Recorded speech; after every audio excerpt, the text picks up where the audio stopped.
What's up guys, welcome back to my channel. My name is Ariel if you didn't know.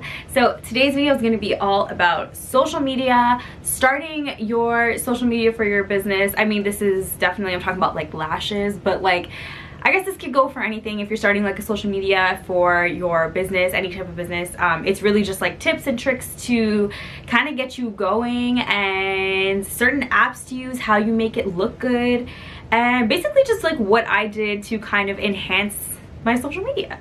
Okay, so today I do want to talk about something super special. So I have started thinking of ways that I can help you guys and help people out there who are, I know I have a lot of lash artists that follow me and I want to help in some way and send you guys some product. So what I'm gonna do is I'm going to send a lucky winner some Flowrish products, some Flowrish giveaway items. I think I'm gonna do like some trays, some lash trays. Yeah, you know what? Let's do some lash trays. So I'm gonna send a lucky winner. I'm gonna send them a couple lash trays, some mixed lash trays to try our rose volume lashes. Okay, so the way to win is I'm gonna need you to subscribe, turn on your post notifications, and comment done below. Once you do that, I will search for you, I will find you, and somebody will win very, very soon. Sometime in my next video, I'll announce when I will be ending the giveaway, but I will be doing the giveaway very, very soon. So start commenting in this video and I will pick someone from this video. Yeah, let's get into the real video. Okay, so let's talk about Instagram. So Instagram is the ideal spot for lash artists. There are different platforms you can use. You can always use like Facebook Marketplace, you can use Pinterest, you can use Twitter, now TikTok, that's a big one too, but ideally Instagram is the best one to go for just because you're able to kind of get a nice ratio of caption, images, videos. It's like a well-rounded way to show your clients or potential clients exactly like who you are, what you're about, what you can offer them, that kind of stuff. So Instagram is ideally the best place to start, and there are a lot of different ways you can go about it, but there are a lot of things that I have seen people do that don't necessarily help you gain people or potential clients or even get people to look at you in that like manner. I'm gonna kind of break down like what I did and what worked for me, because obviously there's so many different things you can do. I'm not a social media expert, but these are just things that worked for me in the industry that I'm in, and as well as the industry of like supplies, because we have Flowrish Lashes as well, and we had to build Flowrish Lashes Instagram, and that was extremely challenging, and it definitely helped me shape Envy lashes as well. I took a big turn between what I started with Envy and then what it is now. It looks completely different, and I like to say it looks very aesthetically pleasing, but it doesn't take a lot to do that, and it's just a matter of having the right apps and having the right vision and just making everything like very cohesive. First things first, when I started Envy, the first thing I thought of was I absolutely need to make sure I have enough content to post. You want to make sure once you start posting that you're posting every so often. So if it's like twice a week, if it's once a week, go ahead, but it would be better if it's not once a week, maybe like once a day or like once every other day. Just try to keep it consistent and make sure that there's new fresh content coming in ever so often, so your followers know that there's something there to look forward to. So it doesn't necessarily have to be like lashes. My best advice is when starting out, this is more of like a beginner situation, but if you're starting out and you need content to post, I was literally just doing lashes as much as I could. Free lashes, my mom, my family, friends, whatever, just to get content and just being able to have something to post. And I would take photos of different angles, zoom in on some, back up on some, video on some, just to kind of be able to have something there that I can post so people can see that I'm doing lashes, even though I wasn't really doing lashes, but you got to make it look like you're doing lashes, you know? The next thing I want to talk about is something that I had to change and kind of take a turn because I wasn't really doing this in the beginning. So my beginning of my Envy Lashes account, I was really just trying to post the best that I could. I mean, I was more focused on building my skill and stuff, so I wasn't really focusing too much on the actual picture and the quality of the picture. But now that I have grown a little bit with my social media and I can see the difference, yes, you need to be posting consistently, but the quality of your photo is so important, it's not even funny. Yeah, so it basically took me a little while to understand that the quality of your photo is actually extremely important, and people actually base your work and your brand on the way you post and what you post. So yes, I still believe it is extremely important to have consistent content, but that being said, you need to have quality content. Is if you have, let's say you have one model that has a really nice set and you did a really great set on her, you can take a bunch of photos of that same model and you can reposition the same photo in different ways. So and this can add the quality of the photo. So it's a matter of having good lighting, having a nice camera, whether it's your phone or a real camera, doesn't matter. But the best way to go about it is editing these pictures. That doesn't mean you edit the photos to look like you have more lashes or look like the lashes look something different than what the client actually has.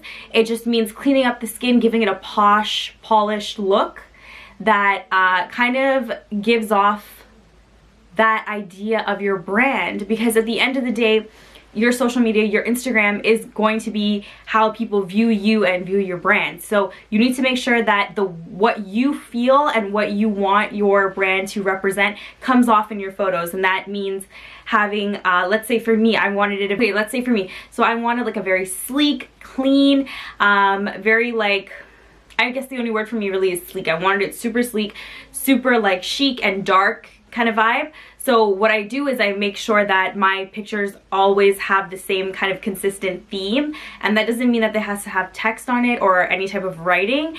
It's really just the edits of the photo and just having like that coordination. So I edit my photos in a way that the contrast shows the picture itself, gives off a vibe, and then once you look at that photo and then you go through my page, you can see that vibe is cohesive. That leads into my next point. So you need to make sure that you have the right apps that are going to help you in contributing to that vibe and making it all one, if that makes sense.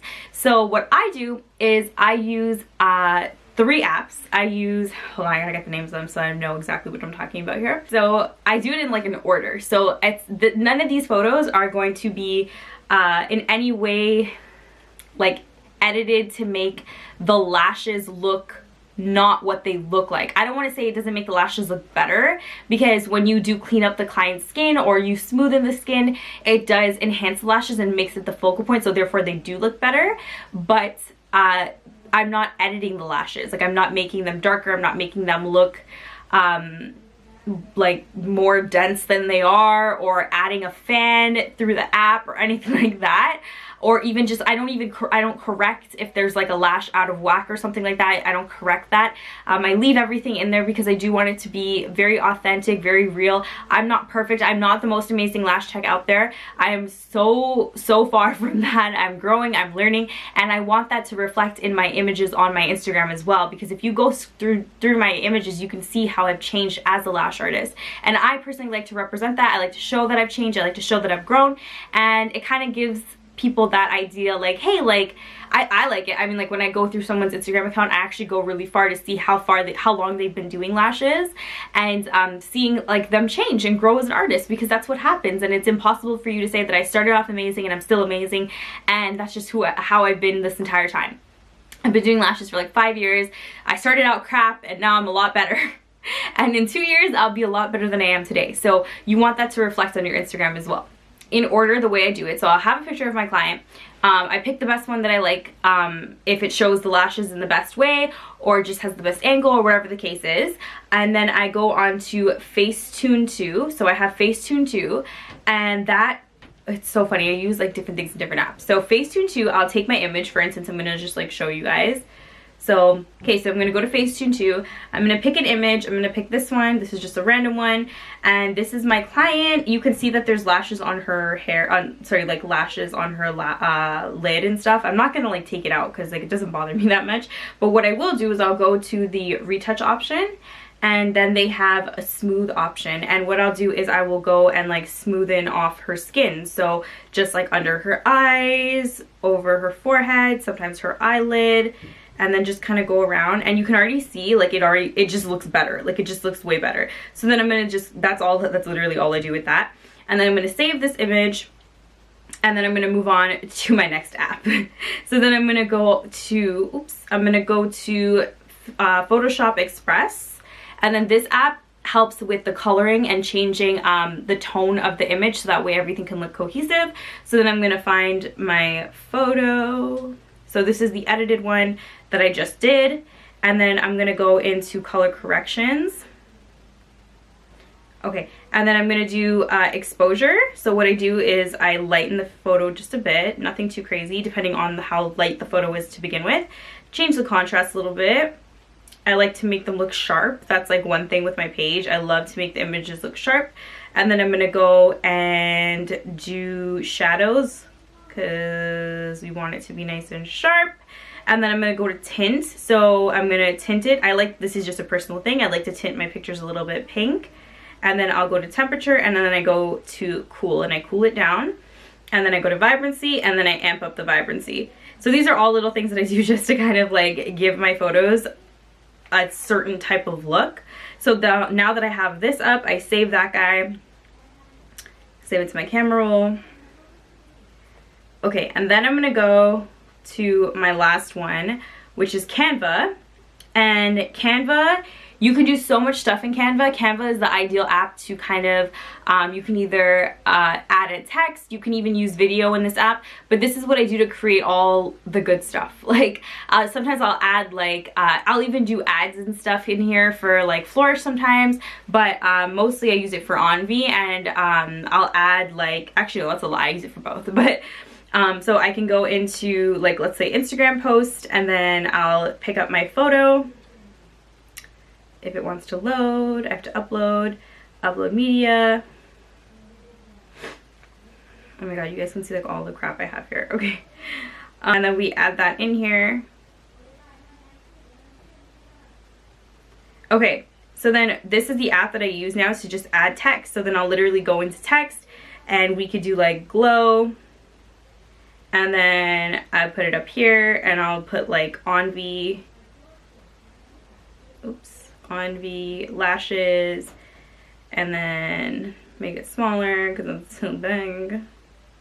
And then I can like switch it up and like put it on the side, and then I can change the color. So I know my color code, so I would go in and put my color code. Okay, and then that's basically what it looks like. So this is how I would upload an image. So and then I would just export it and then go ahead and add it onto Instagram. So those are the 3 apps that I use to do that. Okay, yeah, so those are the 3 apps that I use to do that with. That has helped me so much. So my tips for that would be, start off by finding a theme that you want to go with. I picked a blue. I wanted to do something a little bit different. I think that you just pick something that works for you, and then you have to stick with it or else it's just not gonna work. So for me, I wanted like a sharp contrasting look, so I went with like a blue, but it wasn't like a typical blue. It was a little bit of like more of a powdery blue. And then what I did was I figured out how to edit the photos where that blue almost looked like it was like a layer over the picture. So that was in Photoshop, like I showed you. Like I would contrast here, contrast there, and because like I did it to like the cooler, like I would change the warmth of the photo to make it a little bit cooler, that emphasized that blue color, and it just worked and made the pictures very cohesive. And then some pictures I would add text and I would put that specific blue in there, and then some I don't, but because I changed the temperature of the photo and added those contrasts and all that kind of stuff, it still looks cohesive, so I don't always have to add text. But when I do, it incorporates the entire thing. So adding text is actually really important. It's just something you don't have to do for every single photo, but you can add text, and it does help, and it does add value. And when you do add text, you don't want it to be just like light and fluff. It could definitely be a logo, but you can also add like, you can add like the lash map you use, you can add a tip that you want to share, you can add something about cleaning your lashes, anything like that to help drive people to you. I always preach education is so big, and as long as you educate your client, and once you pop onto someone's social media, like their Instagram, and you see a ton of tips and you see a ton of value and you see things that you're learning, immediately you're gonna follow that person, and more than likely they're gonna come to you because they know that you have value to provide that. That's like my biggest thing for Instagram. My other thing is that, like I said, you want to keep posting, you want to make sure that you're consistent, but you don't want to post fluff. You don't want to post things that are irrelevant.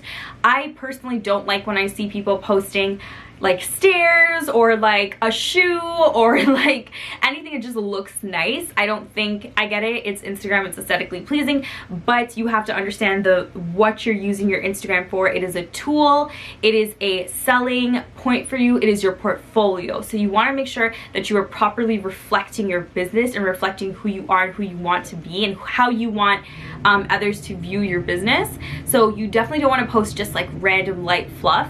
You can obviously every once in a while. I do enjoy a very nice picture of a Chanel book because I appreciate that, but I will find a way to like tie it into lashes or tie it into a joke, tie it into like a saying, tie it into something that's relevant. Make sure things are relevant. If they're not relevant, there's nothing there for people to follow. So I personally did try it myself. I was like, oh, I have to post like pretty things so people would want to follow me, and I saw it for myself. I saw it firsthand. I would get a ton of likes or like a good amount of likes on my lash photos, but then when it came to those like light fluff photos that had no value, had nothing, had no relevancy, they just looked pretty, I would get sometimes no likes at all. And that was when I realized that this is stupid. It just looks good when you like look at a feed, but you need to make sure that everything you're posting, you can tell what you do, and you can tell that okay, this is a lash artist. Like, it just doesn't make sense for you to post fluff. And I haven't seen it as much as I used to see it, so that's great, but I notice it's a lot of times new lash artists that try to do that because they don't know what else to post. They want to keep it looking good, and they want to start off with like a very pretty, aesthetically pleasing Instagram, and that's totally great, but you want to make sure that your Instagram reflects you, reflects your business, and gives off the energy and the vibe that you want to portray in your brand. Another great tip that I think is like such a big deal, but I mean, I notice a lot of people don't really like, I guess they don't think about it too much, is the space in which your picture is posted. So what I mean by that is, like, if this is the tile that your photo is in, like on Instagram, if this is like, okay, that's not a square, that's a circle, but you know what I'm saying? If that's the tile, make sure your image fits the entire tile. Don't just like crop the eyes off of your client and then post it and then it's black and black. It's not aesthetically pleasing. People want to see the entire photo. So let's just say I do it all the time. I crop out the photos and just use the eye, but I will make sure that that eye fits that entire square. So do it in a way that the entire image is there, so that way people have something big and large to look at. They don't like to look at like little snippets and little, especially on Instagram, it just converts better. It just, people respond better to them. It's like a subconscious thing, but you're more than likely to like a photo that fits the entire tile than one that is cropped or has more space around it than the actual image. So make sure that your picture is big, bold, and doesn't have any bars on it. You want to make sure that it fits the entire space given. Okay, another thing, bio. Your bio is so important, it's not even funny. One thing I learned, and it actually really helped me, was that your bio, so that first line on your bio, I feel like I can't show you, but I'm gonna show you in photo or something. The first line in your bio, mine says Brampton Eyelash Extensions. Originally it said On Be Lashes, but the reason I switched it to Brampton Eyelash Extensions is because that first line is actually searchable. And so if someone goes and hashtags Brampton Eyelash Extensions, I'm actually like one of the first ones that comes up because it's like a keyword, so it's a searchable part of your bio. Everything else isn't searchable, but it's that first line because it's technically like your name. So don't put your brand name or your company name or your whatever name, your lash name, because you're not searchable yet. No one knows who you are. So you want to put something general that people are searching, but it's also specific enough for someone to click. So for me, I put Brampton Eyelash, Brampton Eyelash Extensions, because I knew that people were searching Brampton Eyelash Extensions because that's where I live. So when I come up, obviously people searching that specific hashtag are looking for eyelash extensions in Brampton, and they have a higher chance of finding me, and I have a higher chance of them actually coming to me because I'm in their face. You know what I mean? Definitely use that. So if you're living in like New York, put like New York lashes, New York eyelash extensions or whatever the case is. If you're in Ottawa, you put Ottawa eyelash extensions, or you could even like bring it even closer, like put your town, put like something so close to you so that like, those people that do search it, because you don't want to make it too general. Like I don't want to put Canada eyelash extensions because Canada's huge and ain't nobody trying to find me in Ottawa coming to Brampton, because it's not going to happen. So you want to make sure that it's specific enough and small enough that the person searching for you or searching that hashtag will actually consider you or at least click your profile.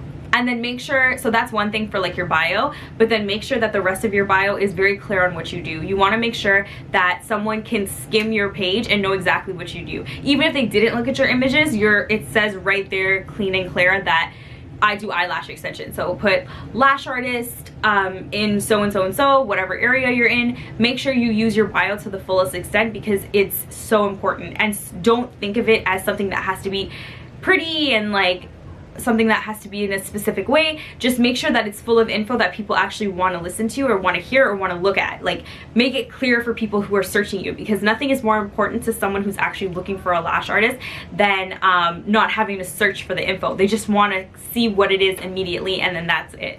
Okay, another thing, Instagram obviously gives you highlights. Use your highlights. I have learned that highlights are important. It's important, it's important, it's important. So make sure that you're using your highlights, you're setting it up in a way where customers or clients or potential clients can come to your page and clearly just click and be like, okay, I like this, I like this, I like this. They don't have to skim through your entire page. For instance, I used to put like my sets on there, so I would put like volume, hybrid, mega volume, classic, whatever, and people would just actually go through it quickly and just click, click, click, click, click, because I had more on there than I had on my actual feed. So for me, what I would do is the pictures that I didn't edit properly and weren't aesthetically pleasing would go into the highlights, so that way people could still see them and view them, and they would still be on my page, but they weren't bombarding my feed and like changing the look of my feed, if that makes sense. Okay, I think that's all I have right now. If you guys want a part 2 to this, I will totally do it. Comment down below if you want a part 2. I will come up with a bunch of other tips. If you want to see it on another platform, I can try and do it on a different type of platform, but I can probably come up with more tips for Instagram. So let me know if you want a part 2 to this. Okay guys, that is it for this video. Don't forget to like, comment, share, and subscribe, and I'll be back with something new next time. Bye!